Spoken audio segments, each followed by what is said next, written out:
Good morning, class second. Today we are starting with English literature's final term syllabus, and three chapters are coming in English literature. First chapter is chapter 10, chapter 11, and chapter 12. Today we are starting with chapter 11. It's the family trip. Okay, so in this chapter we'll do the reading of the chapter, we'll do the explanation of the chapter, and on the basis of all this we'll do some exercises like word meanings, fill in the blanks, true and false, and question answers, and etc etc. Okay, now let's start the reading first. First of all, we know what is a family. Family means परिवार. Trip, trip means हम जब कहीं घूमने जाते हैं उसको हम कहते हैं trip. And family trip means कहीं घूमने जाना विद आर फैमिली, अपने परिवार के साथ कहीं घूमने जाना. Okay, in this chapter will study about the family trip, जो इस चैप्टर का नाम है. Okay, now we are starting the reading from chapter from page number 79. It was their cousin's wedding. Chapter की शुरुआत होती है एंड फर्स्ट लाइन में लिखा है it was there cousin's wedding. Story में जो बच्चे हैं, जो फैमिली है, वो अपने कज़न्स की वेडिंग में, कज़न की शादी में कहीं जा रहे हैं. और जो बच्चे हैं वो हैं Amit and Neha. Amit and Neha were going to Shimla with their mom and dad. The story is about a family like mother and father and two children. One is Amit and another one is Neha. So they both are going to Shimla with their mom and dad. Shimla is a very nice place with lots of hills. Shimla is a very nice place with mountains and hills. मतलब वो एक hill station है. They packed a big suitcase and went to the railway station. क्या होता है, उनकी family, mummy papa, बच्चे, they pack a big suitcase. Suitcase means travel bag. Bag में जिसमें हम कहीं घूमने जाते हैं तो कपड़े रखते हैं, that is called as a suitcase. तो वो अपना सूटकेस पैक करते हैं. They went to the railway station. I really like Shimla, said Neha. Neha कहती है कि मुझे शिमला बहुत पसंद है. Amit said, You have never gone to Shimla before, so how do you like it, silly? जब नेहा कहती है कि मुझे शिमला बहुत पसंद है, तो अमित उसको जवाब में कहता है कि तुम आज तक शिमला तो गई नहीं हो, तो तुमको कैसे पसंद है Shimla. Neha started to cry. ये सुन के नेहा जो है वो रोने लगती है. No, you are being mean, she screamed. वो चिल्ला के कहती है कि you are being mean. Mean का मतलब है नॉट काइंड, मतलब जो अच्छे से जवाब नहीं देता है या अच्छे से बात नहीं करता है, that is mean. Now the next page, page 80. No, shouted Amit. No no, said dad, don't fight. जब वो दोनों बच्चे लड़ने लगते हैं, दोनों भाई बहन लड़ाई करने लगते हैं इस बात पे, तो उनके फादर जो होते हैं वो उनको स्टॉप करते हैं और कहते हैं stop fighting, don't fight. Soon the train arrived. They got into the train and sat on the seats. फिर ट्रेन आती है, वो अपनी ट्रेन में जाते हैं और अपनी सीट्स पर बैठ जाते हैं. They sat on their seat. The train started moving. Train चलने लगती है. Amit and Neha jumped on the berths and walked up and down the coach. अब दोनों भाई बहन अमित और नेहा वो अपनी बर्थ पे, बर्थ जब ट्रेन में जो हमें सीट मिलती है उसको हम कहते हैं बर्थ, और कोच होता है वो जो हमारा पूरा डब्बा होता है, जो पूरे ट्रेन का डब्बा होता है जहाँ पे हमारी सीट्स वगैरह पड़ी होती हैं, तो वो पूरा कोच होता है. तो अमित और नेहा अपनी बर्ड्स पे कूदने लगते हैं, इधर से उधर भागने लगते हैं, क्योंकि वो लोग बहुत एक्साइटेड होते हैं, क्योंकि वो फर्स्ट टाइम कहीं बाहर जा रहे थे. They were so excited. They just wouldn't sit. After some time, their mom told them to rest for a while. थोड़ी देर बाद उनकी मदर उनसे कहती हैं कि प्लीज़ थोड़ा रेस्ट कर लीजिए. थोड़ा मीन्स रेस्ट कर लो. Amit soon fall asleep and started dreaming. Then Amit सो जाता है एंड ही started dreaming, और वो सपने देखने लगता है. He was the driver of the train that went छुक छुक छू. वी ऑल नो कि ट्रेन की आवाज़ कैसी होती है, ऐसे ही आवाज़ निकालती है ट्रेन. तो वो ड्रीम देखता है कि वो खुद ड्राइवर है और वो खुद वो ट्रेन को ड्राइव कर रहा है, चला रहा है. Suddenly he felt something tugging at his sleeve. Suddenly उसको फील होता है सपने में ही कि कोई उसकी स्लीव जो है वो पुल कर रहा है, वो खींच रहा है. टगिंग का मतलब होता है किसी चीज़ को पुल करना. हमने अपने प्रीवियस चैप्टर में वर्ड मीनिंग में पढ़ा है ना, tugged. Tugged means to pull. Same way tugging का मतलब होता है कि कोई चीज़ को खींचना. Who is it, he said rubbing his eyes. वो अपनी आँखों को मलते हुए कहता है कि हु इज़ इट, कौन है. I am hungry said Neha. Neha कहती है कि मुझे भूख लगी है. I am hungry too said Amit. Amit कहता है कि भूख तो मुझे भी लगी है. Mom and dad were sleep. उनके मम्मी पापा जो थे वो सो रहे थे. So look said Neha a station. उनकी ट्रेन एक स्टेशन पे पहुंचने वाली होती है, तो जो नेहा होती है वो कहती है कि देखो स्टेशन आने वाला है. The train was pulling in a station and on the platform was a big sign that read snack shop.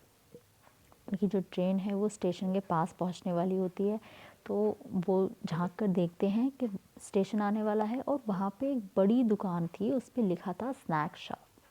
Snacks तो पता है क्या होता है, जो आप लोग रोज़ चीज़ खाते हैं या खाने के आइटम्स खाते हैं, that are snacks. We can hop off the train, buy chocolates and chips and then get back on the train. Neha कहती है कि क्यों ना हम ट्रेन से उतर के, हॉप ऑफ का मतलब होता है गेट ऑफ, किसी चीज़ से उतरना. वो ट्रेन से उतर के क्यों ना हम चिप्स और चॉकलेट्स लेके वापस ट्रेन में चढ़ जाएं. Amit readily agreed and the two children quick got off and went to the snack shop. क्या होता है, अमित जो होता है वो ये बात सुन के एकदम से रेडली मान जाता है, एकदम से तुरंत अग्री कर लेने लगता है. फिर वो दोनों बच्चे ट्रेन से उतर कर स्नैक शॉप पर जाते हैं. I want 2 packet of chips and 2 chocolates said Neha to the shopkeeper. Neha shopkeeper से कहती है कि मुझे 2 पैकेट चिप्स के दीजिए और 2 चॉकलेट्स दीजिए. 50 rupees please said the shopkeeper. अब जब वो उनसे सामान ले लेते हैं तो शॉपकीपर पैसे कहता है कि 50 rupees please. But Amit and Neha just had 20 rupees. Like वो बच्चे थे, छोटे बच्चे थे, तो उनके पास इतने पैसे नहीं थे. वो अपने मम्मी पापा को बिना बताए थे, तो उनके पास पैसे नहीं होंगे. उनके पास सिर्फ 20 रुपीज़ थे. Neha stamped her foot. I want it all, she screamed. अब नेहा अमित से छोटी थी, छोटी बच्ची थी, तो वो ये सुनते ही वो रोने लगती है और वो कहती है कि मुझे तो ये सारी चीज़ें चाहिए. Just then Amit heard the whistle blow. तुरंत ही अमित को समझ में आता है, अमित को फील होता है, आवाज़ आती है कि हमारी ट्रेन की विसल बज रही है. विसल मतलब सीटी. ट्रेन जो है वो हॉर्न दे रही है. Quick he said, the train is going to leave, there is no time. He shouted. He started to run. Neha ran after him, but it was too late. The train had left the station. वो कहता है quick मतलब जल्दी करो, हमें पास बिल्कुल time नहीं है, हमारी ट्रेन छूटने वाली है. और वो भागने लगता है, मतलब वो भागने लगता है और उसके पीछे उसकी बहन नेहा भी भागना शुरू करती है. लेकिन क्या होता है, वो लोग बहुत लेट हो जाते हैं और जो ट्रेन है वो छूट जाती है. Oh no, they cried. We'll never see mom and dad again, said Amit. Neha started to cry very loudly. अब अमित बड़ा होता है तो वो बहुत ही बेचारा परेशान हो जाता है और वो कहता है ओ नो, हम अपने मम्मी पापा से कभी नहीं मिल पाएंगे. और ये बात सुन के जो उसकी छोटी बहन होती है वो और रोने लगती है. A crowd had gathered around the two children by then. तब तक, अब जैसे ऑब्वियस सी बात है, अगर कहीं पे कुछ बच्चे हैं जो रो रहे हैं, अकेले हैं, तो उनको देख के ऑब्वियसली जो आसपास के लोग हैं वो उनको देखेंगे, उनसे पूछेंगे क्या हुआ बेटा, क्या परेशानी है, क्यों रो रहे हो. वैसे ही स्टेशन पे बहुत सारे लोग उनको गैदर कर लेते हैं, घेर लेते हैं. Seeing the chaos, the station master came. What is the matter? He said. We have missed the train, said Amit. We hopped off to get some snacks. वो स्टेशन मास्टर बच्चों से पूछते हैं कि व्हाट इज़ द मैटर, क्या बात है। बच्चे कहते हैं, अमित कहता है कि we have missed our train, हम ट्रेन से उतरे थे स्नैक्स लेने के लिए। That's a very careless thing to do, said the station master. Station master उससे कहता है, उन दोनों से कहता है कि ये तो बहुत ही गलत बात है, बहुत ही केयरलेस थिंग है कि आप लोग बिना बताए ट्रेन से उतरे हो, वो भी स्नैक्स लेने के लिए। Can you stop the train, said Amit. Amit कहता है कि क्या आप ट्रेन रोक सकते हैं। The station master rolled his eyes. What? Stop the train? He said. I don't stop train because the children get off. Station master जो होते हैं वो थोड़ा गुस्से में आते हैं, वो कहते हैं मैं ट्रेन रोक दूँ, मैं ट्रेन नहीं रोकता उन बच्चों के लिए जो ट्रेन से उतरते हैं। Amit begged, please uncle we are very sorry. Amit उनसे बेग करता है कि uncle we are very sorry, हमें माफ़ कर दीजिए। We'll never do it again, हम ऐसा कभी भी नहीं करेंगे। The station master calmed a bit. All right then. Turn the page, page 82. He blew his whistle and the guard waved the red flag. The driver stopped the train. जब station master उन बच्चों की बात सुन के convince हो जाते हैं तो वो अपनी सीटी बजाते हैं, अपना विसल ब्लो करते हैं और गार्ड जो होता है वो रेड फ्लैग दिखाता है किसी ट्रेन को स्टॉप करने के लिए। The station master helped Neha and Amit towards the coach. Their parents were already looking for them and at once came running towards them. वो हॉर्न बजाते हैं, जब ट्रेन रुकती है तो स्टेशन मास्टर खुद उन बच्चों को उनके कोच तक लेकर जाते हैं। तब तक उनके पेरेंट्स भी परेशान हो जाते हैं, उनको देखते हैं कि बच्चे उनके कहाँ चले गए। ठीक, this is the end of the story. The moral of the story is कि बीइंग किड, छोटे बच्चे होने के नाते, जैसे आप लोग भी अभी छोटे हैं, कोई ज़्यादा बड़े नहीं हैं, तो मॉरल ये है कि आप लोगों को या किसी को भी अपने पेरेंट्स को या अपने बड़े लोगों को बिना बताए कहीं भी नहीं जाना चाहिए।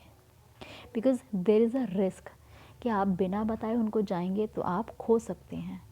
You can get lost, you may get lost, खो जाएंगे, आपको भी नहीं पता है आप कहाँ खो गए हैं, आपके पेरेंट्स को भी नहीं पता है आप किधर गए हैं। तो हमेशा आपको अपने मम्मी पापा को या अगर किसी बड़े इंसान के साथ गए हो तो उनको हमेशा बता के ही जाओ या उनके साथ ही जाना चाहिए। Okay, now we'll do the exercises like word meanings हैं, ये आपको कॉपी में करने हैं, टिक द करेक्ट है, then fill in the blanks हैं और क्वेश्चन आंसर्स वगैरह। Okay, thank you.